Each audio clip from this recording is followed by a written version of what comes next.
말라기 강의 네 번째 시간입니다. 오늘은 레위 언약을 회복하라 말씀 나누겠습니다. 1장에서 두 가지 회복을 말씀했습니다. 여호와 하나님 아버지를 향한 사랑과 공경과 경외를 회복하여서 그 하나님께 드리는 영과 진리의 예배를 회복해야 한다 말씀했습니다. 그런데 1장 6절에서 14절에 부정한 재물에 대해서 하나님께서 그토록 문제를 삼으시고 불쾌하시면서 분노하여 책망하신 이유가 무엇입니까? 제사하는 이의 중심이 그 재물에 담겨 있기 때문에 그렇습니다. 하나님께서 그렇게 하는 것은 나를 멸시하는 것이다 하심에도 불구하고 백성과 제사장이 부정한 제물로 제사하는 원인이 어디에 있습니까? 하나님에 대한 사랑과 공경, 경외심이 없기 때문이죠. 그들이 여호와 하나님을 진정으로 사랑하고 아버지 하나님을 공경하며 만군의 주 만행의 왕 여호와를 경외한다면 그런 중심을 가지고 그런 제물로 예배를 하지 않을 것입니다. 차라리 상한 심령으로 주님 앞에 나와서 자신의 중심을 드리고 자신을 소원하면서 봉헌하는 것이 옳았을 것입니다. 사람은 내적 중심과 외적 표현이 이분화될 수가 없죠.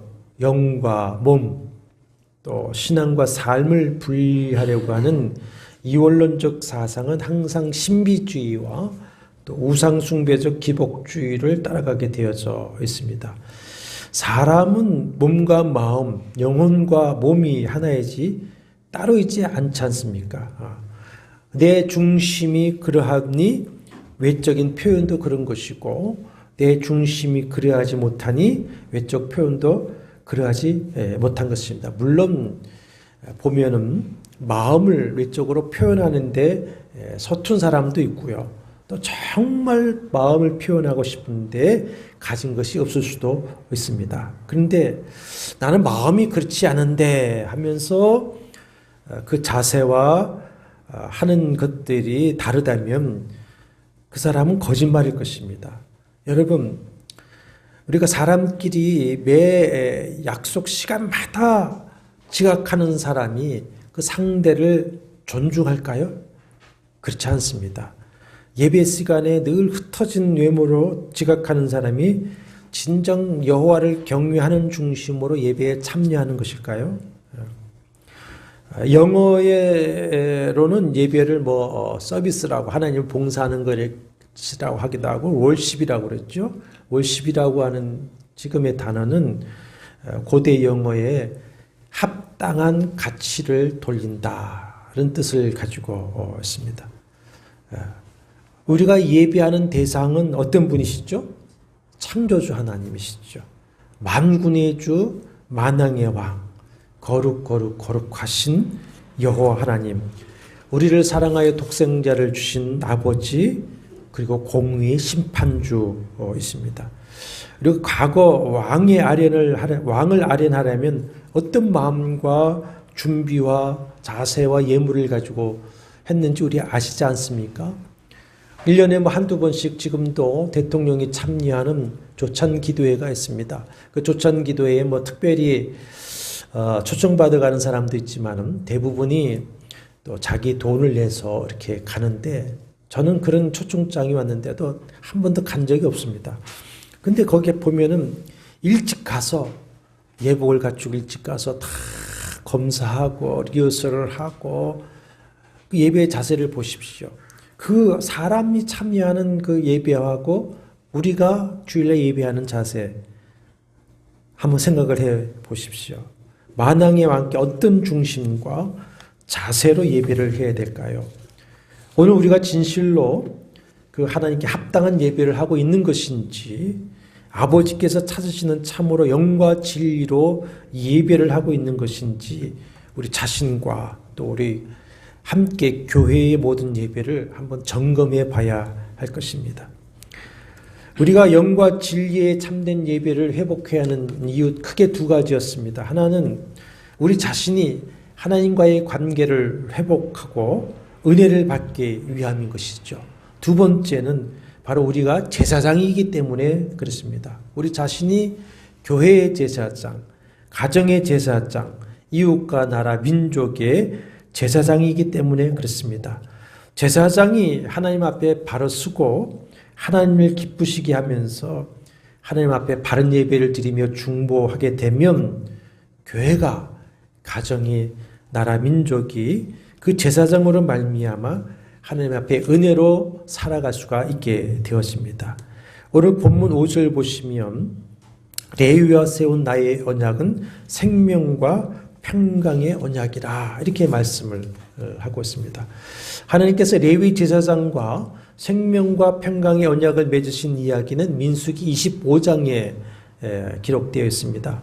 출애굽한 이스라엘이 북진하여서 이제 사해 동편에 위치한 모압 땅에 이르렀을 때입니다. 모압 왕 발락이 이스라엘이 북진하면서 여러 민족을 무찌르는 것을 알고 있기 때문에 이제 발람이라고 하는 그 선지자를 통해 저주하려고 했지만은 발람은 여호와의 말씀을 따라 오히려 이스라엘을 축복하죠. 그 후에 이스라엘이 이제 모압 땅 시딤이라고 하는 곳, 시딤은 사해 동쪽, 그러니까 소돔과 고모라의 지역이 시딤 지역인데 거기에 머물고 있을 때의 일입니다. 이스라엘 남자들이 모압 여자들과 음행하기를 시작합니다. 그리고 그 모압 여자들이 자기들의 신인 바알부올에게 제사할 때에 이스라엘 백성을 청하니까 이스라엘 백성들이 가서 그 우상에게 절하고 제사하며 또 그들과 함께 먹고 즐깁니다.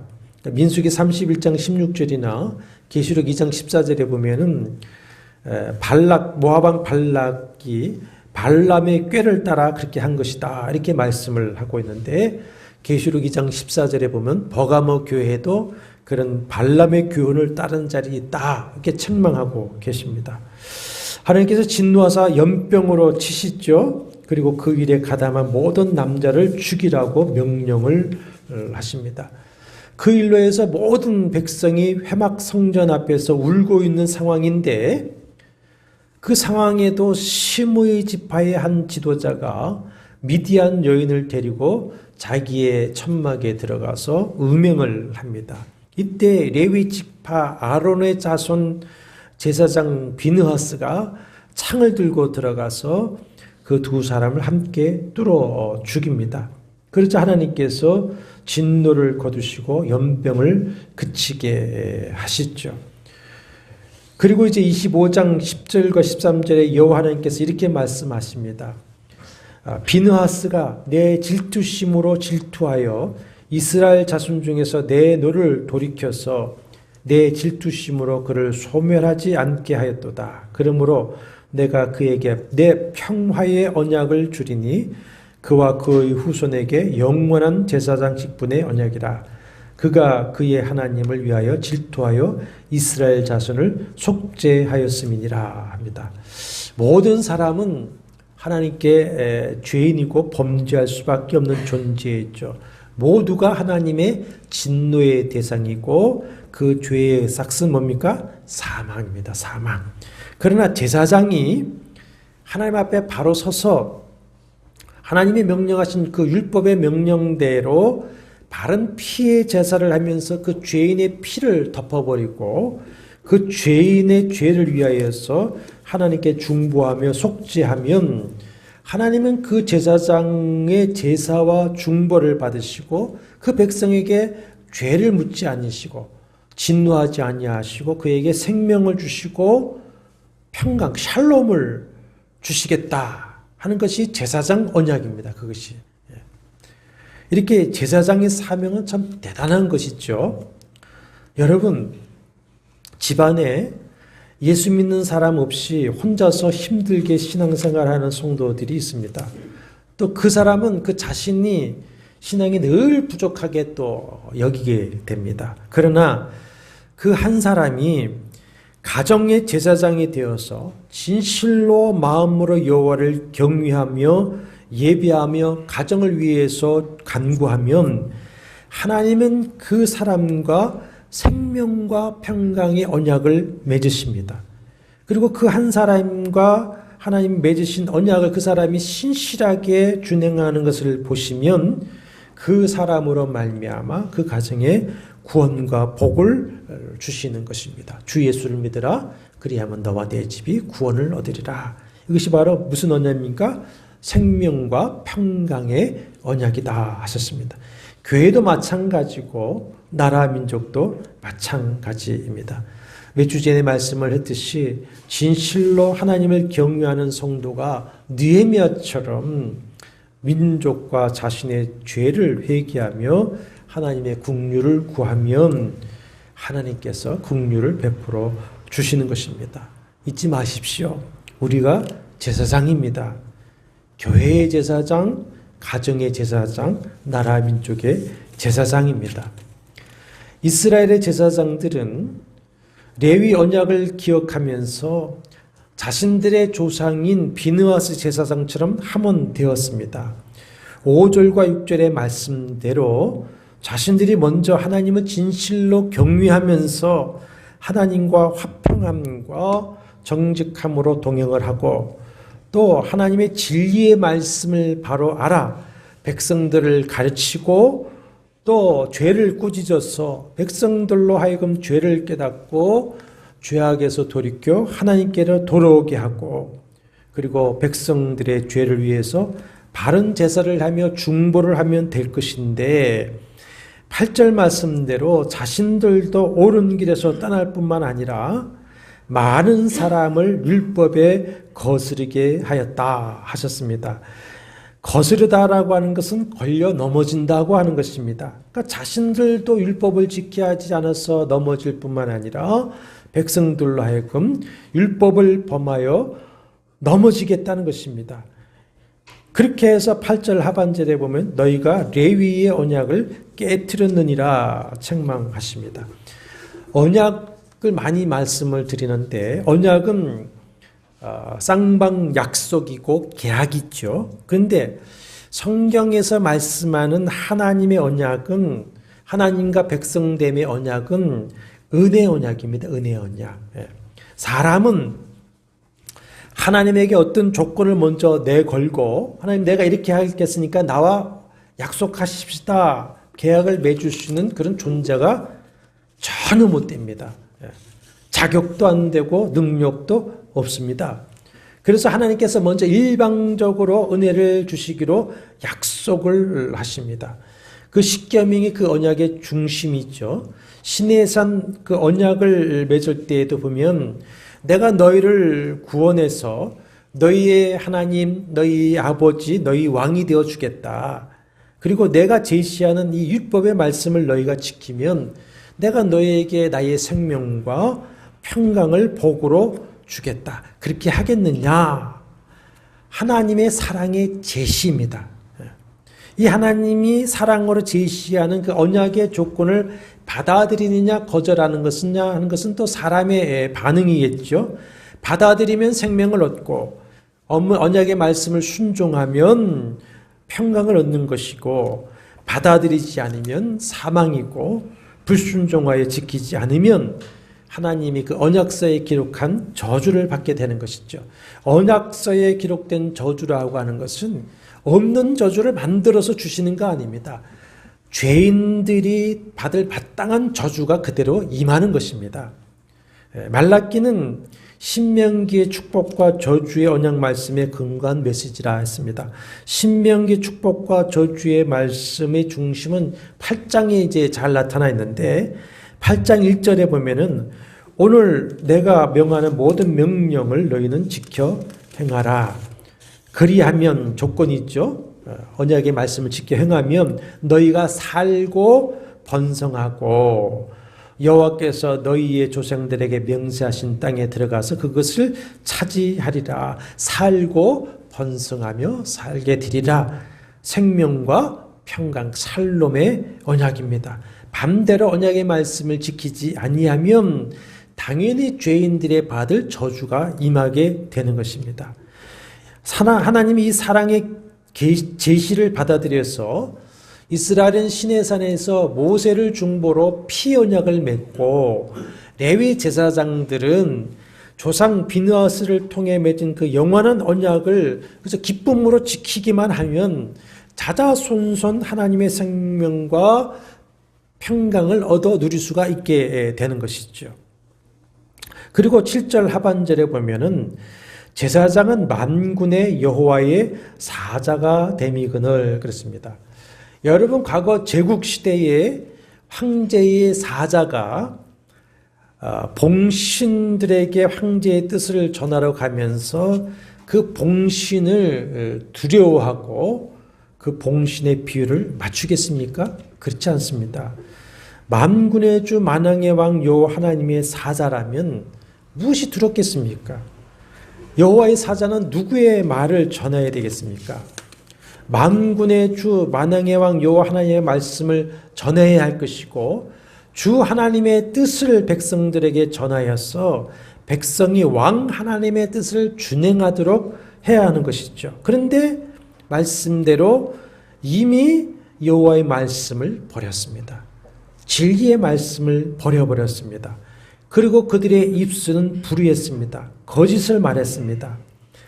백성들이 어떤 문제가 있어서 제사장들에게 물으면 율법의 말씀으로 바르게 가르치고 인도해야 될 터인데 이미 그들은 진리의 말씀을 버렸죠. 백성들이 불의한 재물을 가지고 오면 꾸짖어야 하는데 자신들 역시 하나님을 경외하지 않을 뿐더러 그거라도 가져오는 것이 다행이라고 여기며 받아 제사하면서 주님을 멸시했던 것입니다. 왜 그렇습니까? 제사장들이 직업 종교인 싹군으로 전락한 것입니다. 하나님을 두려워하는 것이 아니라 사람을 두려워하게 되었습니다. 왜? 사람에게 자기의 먹고 사는 생명줄이 달렸다 이렇게 여기니까 그렇지 않습니까? 그런 사람들이라도 죄인들이라도 예배에 참여하고 그런 재물이라도 드려야 먹고 살 것인데 자칫 사람들에게 미움을 받으면 쫓겨나고 빼앗기고 말 것이라고 여기기 때문에 그렇습니다. 그래서 하나님의 사자요 하나님의 종이 아니라 사람의 종이 되어버려서 하나님을 기쁘시게 하는 것이 아니라 사람의 비율을 맞추게 된 것입니다. 바울은 갈라디아서 1장 10절에서 이제 내가 사람들에게 좋게 하랴 하나님께 좋게 하랴 사람에게 기쁨을 구하랴 내가 지금까지 사람들의 기쁨을 구하였다면 그리스도의 종이 아니니라 했습니다. 그러니 하나님의 말씀을 전하는 것이 아니라 사람들이 듣고자 하는 말을 전하는 거짓 선지자, 거짓 선생이 되고 마는 것입니다. 그리고 9절에 보면은 율법을 행할 때에 사람에게 치우치게 하였다 말씀합니다. 이것은 이제 재판을 할 때에 말씀을 따라 공의의 재판을 해야 되는데 그렇게 하지 않았다라고 하는 것입니다. 제사장의 중요한 임무 세 가지가 있습니다. 중보제사, 말씀을 가르치는 것, 그리고 재판입니다. 재판. 백성들이 문제가 생기면 다른 데 갈 필요 없이 제사장들에게 가서 물으면 제사장은 말씀을 따라 가르치고 그 말씀을 따라 행하면 되는 것이고 또 어떤 송사의 문제가 판결해야 될 문제가 생기면 제사장에게 가면 제사장이 하나님의 말씀을 따라 판결을 하면 되었습니다. 그런데 제사장들이 사람에게 치우치는 불의한 판결을 하는 것이죠. 그야말로 유전무죄, 무전유죄. 유권 권세 있으면 무죄고 권세가 없으면 유죄가 되게 하는 것입니다. 그런데 이것이 얼마나 하나님 앞에 큰 죄악이냐면 제사장의 재판은 누구의 재판이 되는 겁니까? 하나님의 재판이 되는 것이기 때문에 큰 죄가 되는 것이죠.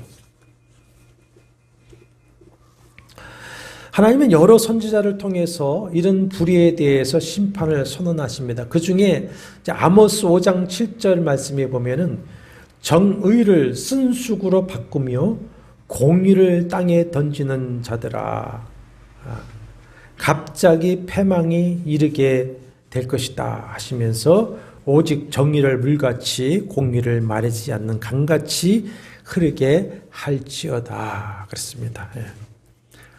제사장들이 왜 이렇게 되었죠?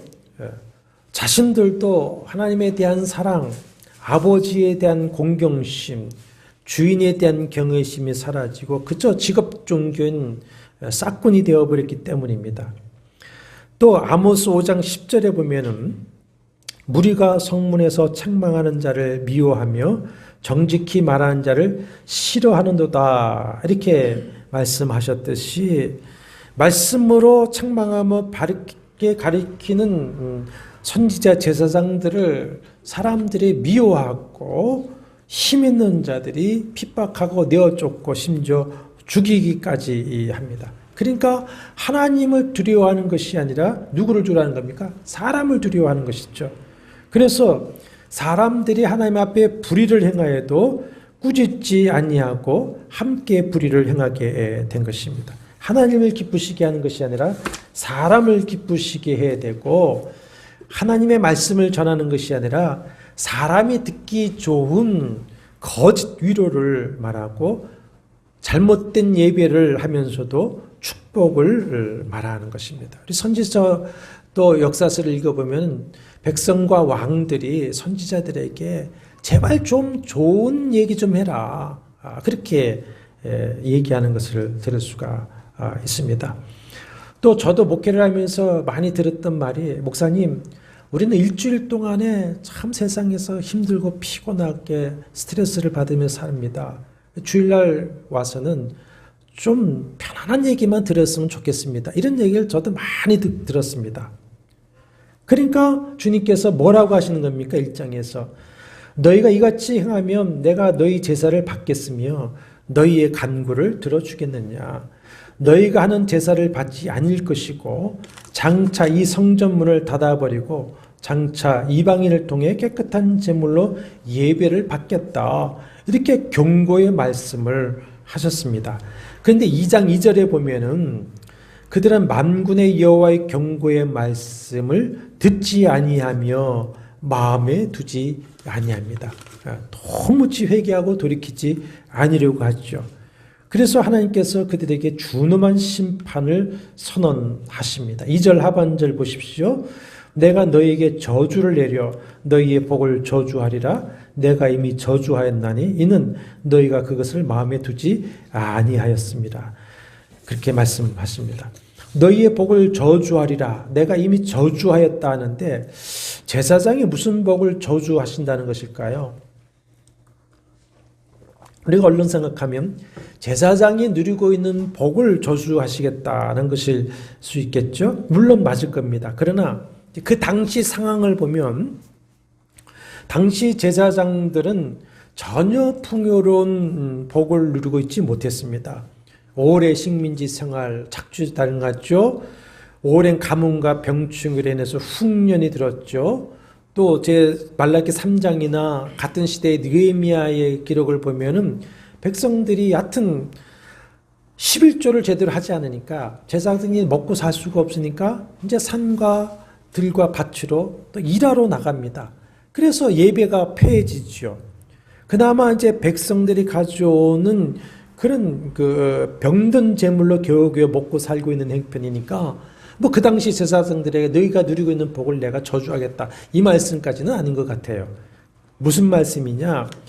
제사장들이 하는 축복을 축복이 되지 못하게 하고 저주가 되게 하시겠다는 것입니다. 민수기 6장 22절 27절인데 민수기 6장입니다. 제사 예배가 끝나면 제사장이 축복하고 강복을 하죠. 오늘날도 이제 예배 때 예배가 끝날 때 목사가 축도하지 않습니까? 저는 이제 신약의 축도인 고후 13장 13절과 함께 요새는 구약 제사장의 축복을 제가 같이 하고 있는데 민수기 6장 22절 27절이 바로 구약 제사장의 축복입니다. 22절 보시면 민수기 6장 22절 여호와께서 모세에게 말씀하여 이르시되 아론과 그의 아들들에게 말하여 이르되 너희는 이스라엘 자손을 위해서 이렇게 축복하여 이르되 여호와는 내게 복을 주시고 너를 지키시기를 원하며 여호와는 그의 얼굴을 내게 비추사 은혜 베푸시기를 원하며 여호와는 그 얼굴을 내게로 향하여 드사 평강 주시기를 원하노라 할지니라 하라. 그들은 이같이 내 이름으로 이스라엘 자손에게 축복할지니 내가 그들에게 복을 주리라. 생명과 평강의 언약입니다. 그런데 레위 제사장이 그 레위 언약을 깨뜨리기 때문에 하나님께서 복을 주실 수가 없습니다.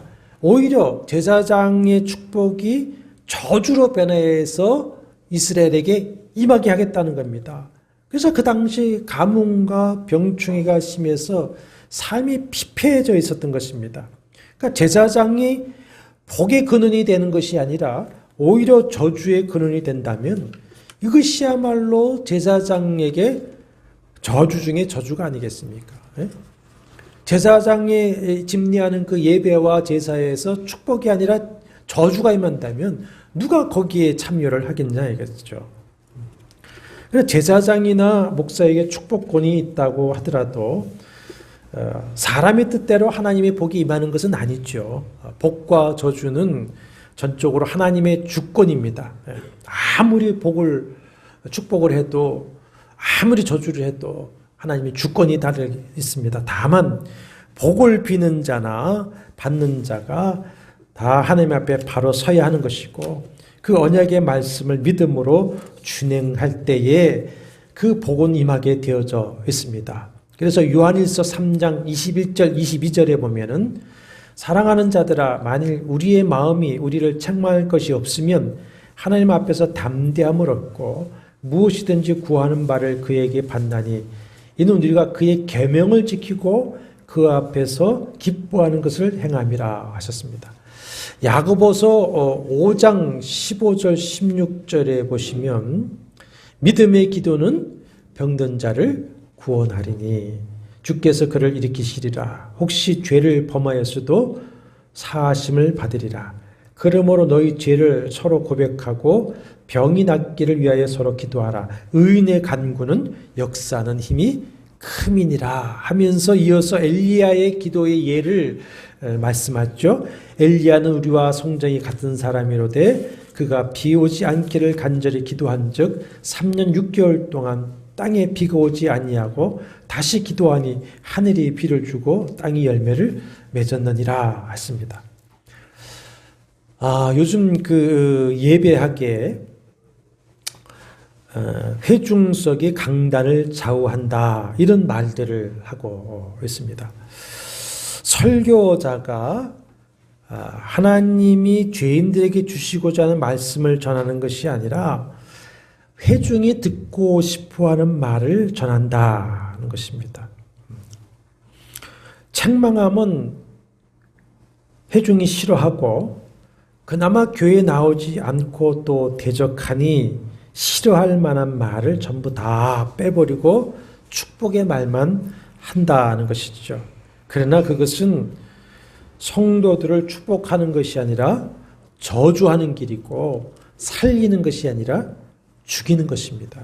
내가 너에게 저주를 내려 너희 복을 저주하리라 하지 않았습니까? 목사도 살고 교인들도 은혜와 복을 받으려면 모두가 말씀에 아멘하고 준행해야 합니다. 목사는 목숨을 걸고 바른 말씀을 전하려고 해야 되고 교인들은 예배하러 올 때에 히브리서 4장 12절 13절 말씀대로 자유의 날선 어떤 검보다 예리하여 홍과 영과 및 관절과 골수를 찔러 쪼개기까지 하며 또 마음의 생각과 뜻을 판단하여 하나님 앞에 모든 것을 드러나게 하시는 살아있고 활력이 있는 그 말씀으로 내 죄악된 심령과 잘못된 삶이 수술을 받겠다라는 마음으로 와서 말씀을 받고 예배를 해야 합니다. 교인이 원하는 목회가 아니라 하나님이 원하시는 교회 생활을 해야 됩니다. 그래야 내 영혼이 사는 것이고 하나님의 평강이 임하는 것입니다. 이것이 오늘 말씀하시는 생명과 평강의 레위 언약인 것이죠. 제사장에 대한 심판은 축복을 저주로 바꾸는 것으로 멈추지 않습니다. 3절에 보면은 보라 내가 너희의 자손을 꾸짖을 것이요 하시는데, 자손이라고 번역한 히브리 원어 제라라고 하는 말은 자손 후손을 말하기도 하고 종자 씨앗 또는 남자의 정액을 가리키는 말이기도 하는데, 종자 씨앗이라고 번역하기도 하고 어떤 그 성경들은 또 자손이라고 번역하기도 합니다. 종자 씨앗이라고 해도 되는 것은 그 당시 그 가뭄과 병충을 인해서 흉년이 계속되고 있었기 때문에 그렇습니다. 예레미야 4장 3절에 보면은 만일 기름 부음 받은 제사장이 범죄함 백성이 허물이 든다 그랬습니다. 제사장은 백성을 대표하는 것이기 때문에 제사장의 범죄는 곧 백성의 범죄가 되고 그 저주가 백성에게 임하는 것이죠. 그러니까 누가 제사장을 했습니까? 우리가 제사장이라고 했으니까 이 말씀을 우리가 무겁게 받아들여야 하는 것이죠. 또한 오늘 우리 번역대로 자손을 꾸짖을 것이라고 하셨습니다. 이것은 언약의 말씀인 십계명 규정 그대로입니다. 제2계명에서 그렇게 말씀하셨죠. 나를 사랑하고 계명을 지키는 자에게는 천대까지 은혜를 베푸노니라. 그러나 나를 미워하는 자의 죄를 갚되 아버지로부터 아들에게로 3, 4대까지 이르게 한다 말씀을 하셨습니다. 호세아 4장 6절에도 보면은 내 백성이 지식이 없으므로 망하는도다. 네가 지식을 버렸으니 나도 너를 버려 내 제사장이 되지 못하게 할 것이요. 네가 내 하나님의 율법을 잊었으니 나도 내 자녀들을 잊어버리라 하십니다. 그 신뢰가 있습니다. 사무엘 어린 시절의 제사장인 엘리 제사장과 그의 아들들인 홈니와 비느하스 있죠. 그들에게 이미 하나님께서 여러 말씀으로 경고의 말씀을 하셨는데도 불구하고 그들은 말라기 시대처럼 그렇게 불의한 제사장들이 되었습니다. 그래서 전쟁에 나가서 법궤를 빼앗기고 전사하죠. 홈니와 비느하스가. 그 소식을 들은 아버지 엘리가 의자에서 놀라 떨어져 목이 부르져 죽습니다. 그 소식을 들은 제사장 비느하스의 아내가 조산을 하게 됩니다. 아이를 하나 낳으면서 이가봇 하나님의 영광이 떠났다. 아들을 하나 놓고 죽습니다. 그리고는 그 제사장 가문은 끊어지게 됩니다. 이미 그 앞에 보면은 경고를 하고 있어요. 경고를 하셨음에도 불구하고 오늘 2절 말씀대로 듣지 아니하고 마음에 두지 아니하여서 회개하고 돌이키지 않은 결과들을 맞게 됩니다. 여러분, 경고 중에 가장 강력한 경고가 뭐겠습니까? 자식에 대한 경고를 합니다. 자식에 대한. 자식을 어떻게 하겠다 그러면 부모는 다 항복하게 되어 있지 않습니까? 근데 아니 하나님께서 이렇게까지 하실 수 있을 것인가 하지만 사실 이것은 저주와 심판의 목적이 아니라 그를 살리고 복을 주시기 위한 것이기 때문에 하나님께서 그렇게 강력하게 경고의 말씀을 하실 수가 있는 것이죠. 히브리서 12장의 말씀대로 사랑하지 않는 자에게는 경고도 징계도 없습니다. 그냥 저주 가운데에 멸망하도록 내버려 두시는 것이 그걸 유기라고 그러죠. 근데 히브리서 12장 11절에 보면은 사랑하는 자 받으시는 자를 징계하시고 심판하시는데 그 징계하시고 연단하시는 목적이 뭐냐? 평강의 열매를 맺게 하기 위함이다 그랬어요. 오늘 말씀 무슨 언약입니까? 생명과 평강의 언약이다. 그걸 얻게 하기 위해서 강력하게 너희 자손들까지 내가 징계할 것이야. 이렇게 경고를 하시는 것입니다. 하나님의 목적이 있습니다. 그렇게 자녀들까지 내가 경고한다라고 하시는 그 목적이 뭐냐? 4절을 보십시오. 만군의 여호와가 이르노라 내가 이 명령을 너희에게 내린 것은 레위와 세운 나의 언약이 항상 있게 하려 함인 줄을 너희가 알리라 그랬습니다. 이것이 목적입니다. 이것이 목적. 이 구절에 대한 성취는 이제 1장 10절과 11절과 말씀이 연결되어서 이제 예수 그리스도를 통해서 교회로 성취되는 것인데 이 성취에 대한 것은 다음 시간에 말씀을 드리겠습니다. 이렇게 하나님께서 분노하고 저주의 말씀을 하시고 징계와 심판을 단행하시는 이유는 이스라엘과 제사장들을 아주 멸하여 없애려고 하시는 것이 아닙니다. 우리가 1장에서 여호와 하나님의 사랑의 언약을 확인하는 말씀에서도 보면은 1장 4절에서 에돔을 향하여서는 그들은 싸울지라도 나는 헐리라 사람들이 그들을 일컬어 악한 지역이라 할 것이요 여호와의 영원한 진노를 받은 백성이라 할 것이라 하지만은 이스라엘을 향해서는 3장 6절에 뭐라고 하십니까? 나 여호와는 변하지 아니하나니 그러므로 야곱의 자손들아 너희가 소멸되지 아니하느니라. 2절에 자식들까지 내가 막 다 죽이겠다 이렇게 하시지만 사실 그 중심의 목적은 뭡니까? 그것이 아니다라고 하는 말씀이 있죠. 제사장에 대한 경고는 더 이어지죠. 3절 하반절을 보십시오. 똥 곧 너희 절기의 희생의 똥을 너희 얼굴에 바를 것이라 너희가 그것과 함께 자여 버림을 당하리라 했습니다. 제사장들은 레위 언약을 버리고 율법의 말씀을 버리면서 하나님을 멸시하고 제사를 경멸히 여겼습니다. 이사야 사무엘상 2장 30절에 아까 말씀드린 그 엘리 제사장, 홈리와 비느하스 제사장들의 죄를 책망하면서 그 집에 경고의 말씀을 이렇게 하십니다. 사무엘상 2장 30절에 나를 존중히 여기는 자를 내가 존중히 여기고 나를 멸시하는 자를 내가 경멸하리라 하십니다. 그래서 지금 이제 오늘 말라기 말씀에는 하나님께 제사하는 그 짐승의 똥을 여호와를 멸시하고 경멸하게 대하는 제사장의 얼굴에 발라서 9절에 보면은 멸시와 천대를 당하게 하시고 그리고 짐승의 똥이 버려지는 것 같이 3절에 보면 제하여 버림을 당할 것이다 그랬습니다. 근데 그 말에 좀 재미있는 것이 있습니다. 너희 절기의 똥을 그랬습니다. 절기의 똥을 너희 얼굴에 바를 것이다.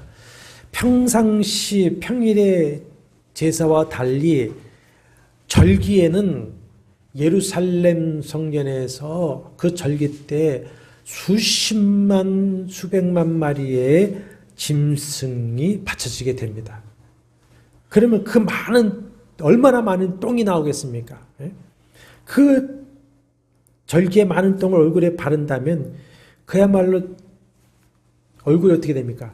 똥으로 도배하든지 그 똥통에 아주 빠지는 것입니다. 그러니까 이 말씀에서 얼마나 하나님의 분노가 강렬한 것인가를 느낄 수가 있습니다.